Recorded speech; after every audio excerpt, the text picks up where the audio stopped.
I'm Lyn from Lyn Explains, Lyn Keller. We are with Lyn Ulbricht. We are at Anarchapulco 2019. This woman is a hero. Her son, another hero. He is Ross Ulbricht, who was unfairly jailed for the Silk Road incident that a lot of you guys may already be familiar with, but I'll let Lyn give you the rundown. We're in a situation here where he did nothing that harmed anyone. No one was proved. There was no proof of any harm being done to any individual. He's been unfairly jailed for an extraordinary length of time. No trial, no appropriate trial. It was a kangaroo court, and he's been railroaded, and we have to get him out. So I'm going to let Lyn speak, and I'm going to hold this up to the screen, and we'll do it again at the end. If you can scan it from the video, stop, just pause and scan and sign the petition to free Ross, please. And you can just go to the website, freeross.org, and sign it too. Okay, thank you. So fill us in, please, Lyn. Oh gosh, Ross is serving a double life plus 40-year sentence for all nonviolent charges. No violence, or he was not convicted of any violence. First-time offender. Ross was all about freedom when he launched Silk Road and a free market. And it was the first proof of use of Bitcoin. So he believed in the potential for monetary freedom that Bitcoin offered. So he was young, he was very idealistic and excited about this.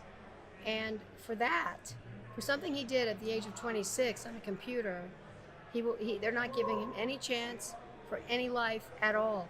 They are keeping him in a cage for the rest of his life until he dies. This is a walking death sentence for someone who's never, is not accused of harming or killing or doing any harm to anyone. He's not a danger, and it will cost taxpayers $2 million. I don't care about the $2 million. I don't either, but taxpayers may care that our government is weaponizing the drug war and the criminal justice system to, That's right. take your tax money. The drug wars cost over $1 trillion, and it hasn't helped stop drugs at all.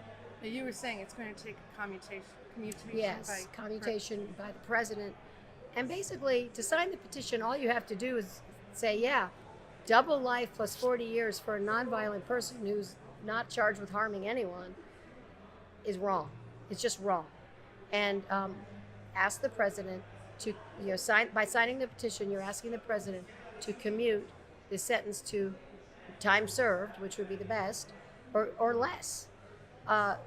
Even less, 10 years, whatever. But life, it sets a terrible precedent. Come on, he shouldn't get any jail time. If he did something wrong, explain it. He won't do it again. No, he won't. He's not a violent criminal. All. Oh my goodness, put him to work for the federal government, for God's sakes, and get him out of jail. No, it's This such is a ridiculous. waste. It's a waste. It's a terrible thing. And he's not unique. There's so many people. No, it's a travesty, and we have to get him out. One last thing. You said that this is, God willing, leading to law changes. He's being, that his case is setting a precedent. Well, what it sets a precedent for, if he's commuted, it'll set a precedent against these excessive sentences in the United States. If he's not, it sets a terrible precedent that, it's okay to jail people, put them in a cage until they die for nonviolent offenses. Exactly. Can't have that happen. And actually, I have known this to happen to friends of friends, not for the computer issue, but for having a single, marijuana cigarette. No, there's people, yes, in jail absolutely. for their lifetime. That's right. They're sitting in jail right now. insane. There's people sitting in jail right now Correct. in Colorado, Ross knows them, where it's legal on the state level because they're in a federal pen Right. for marijuana, which was mostly the drug that was sold on Silk Road, Right. too. And where, the gang lords and so forth are roaming free. So here we go, guys. Free Please Ross. help us. Please help. Bye now. Okay, back again at Acapulco 2019, again with Lyn Ulbricht. She forgot to mention something, and it's very important. It's about human trafficking. So let's go back to that. Well, basically, it's about the fact that human beings, are being used to make money for the government and for many businesses and institutions that shouldn't be in prison, but they're in there, and that people are feeding at the trough. And this if you're making money off human beings, isn't that human trafficking? Indeed, it is. I mean, so our government is engaged in human trafficking. On many, many levels. Yeah. And this is just wrong, and it's really un-American. It's not what it used to be like, Correct. and it's not what it needs to change. This is not what it's supposed to be. No.